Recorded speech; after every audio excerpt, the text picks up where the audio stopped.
What's up YouTube, Mr. Lemessy here, and today we're going to review Doomspire. Now Doomspire is a fast-paced roguelike deck builder where the goal is to build decks and descend into the depths below. It just released September 19th, so there is plenty more content to come. It was made by Crater Studios, who also made Dwarven Realms, which I've reviewed multiple times on this channel before as well. Both games have a similar art style, but they are very different in how they play, just completely different games overall. Now, the game costs $15 on Steam and does not have any additional microtransactions, which is something that I really appreciate and is sorely needed in the game dev space overall. So just because you don't have to pay, though, for more content doesn't mean more content will not be coming.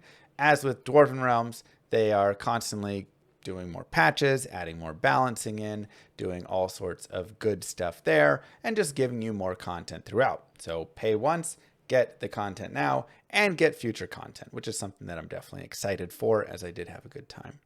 Like I said, the game just released. They sponsored me for 2 hours, and since then I have had 12.5 hours of playtime, so you could definitely say that I have enjoyed my time playing the game.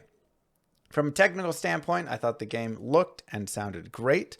The animations were solid, the art was consistent, load times were short, and I don't think I had any bugs going through the game, which is very impressive for how fast they were able to dev this game. They've done great work right there.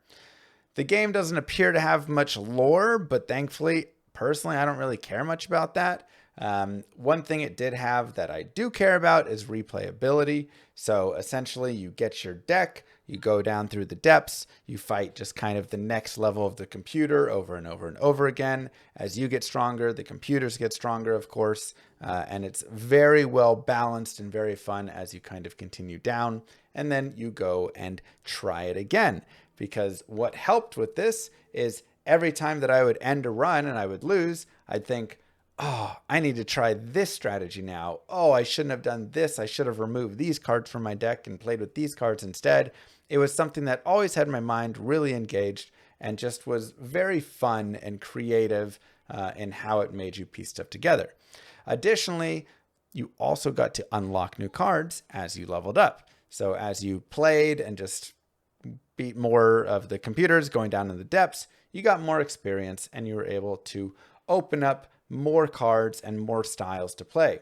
So suddenly a strategy that wasn't as viable before became more viable because now there were ways to add undead stuff into my totem and mix those together for that build, or I could have my spells generate life on use now, and that was really helpful.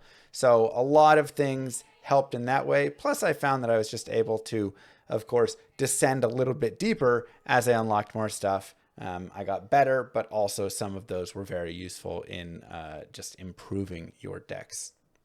Now, what I really loved was just how excited I was each time I tried to start a new run to see how far I could go before the computer could overwhelm me, because the computers really built up and really got strong. And it was very interesting as well, the different kinds of computers. There were different, essentially, monster types that you would fight, and they would have different styles to their decks.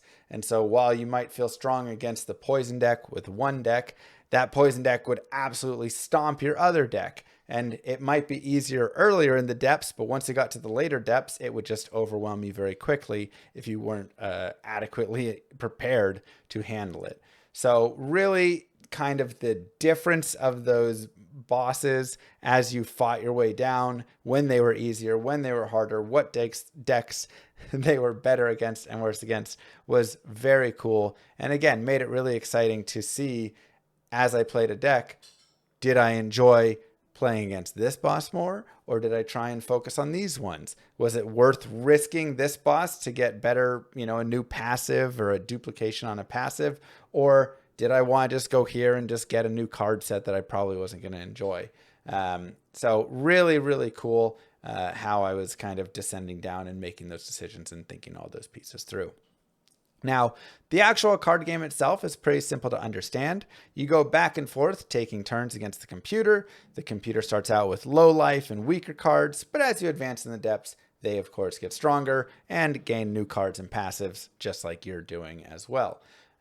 You're playing monsters down that just have attack and life values, and your opponent is as well. There's some spells that have things just like direct damage or freeze effects, and I imagine this is where more effects will come into play, right? As with many card games, you kind of start out with a base, and then as there's more content added, there become new abilities that can also exist. So right now you just have like freeze and poison and some of the more basic ones, but they do play very nicely in their current state. And I can definitely think and see many that could be improved upon or added in already.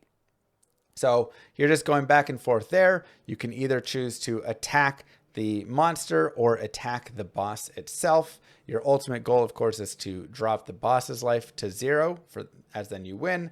However, there are many cases where if you are not attacking the monsters, they will just blow up and get way too big and then overwhelm you. So a lot of times you have to actually maintain the board control, and it's more important to be attacking the opponent's monsters than actually the opponent, which I thought was a really nice balance that they had in there.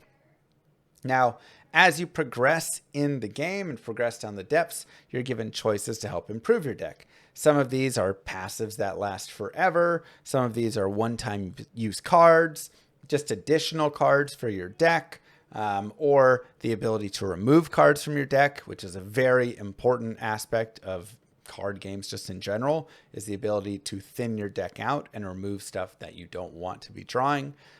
So a lot of pieces that you can gain along the way, but every run's going to be a little bit different with what kind of cards and passives and everything are given to you. And so it makes it so you have to kind of change and adjust a little. You can't just always do the exact same strategy every time. There's always going to be some slight variation where you're going to have to think, okay, I'll play for this a little bit instead. And okay, well, I'm given a lot of archers. Maybe I'll try the archer deck, which I thought was great. Again, within my 12.5 hours there, I played probably 7 or 8 different styles of decks completely, not even counting the slight variations on the decks that I was having.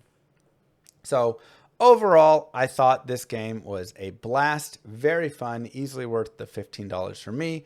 And knowing that this is just the beginning, I'm excited to see everything that they're going to continue to add in the future, as there's definitely plenty of room for additional growth.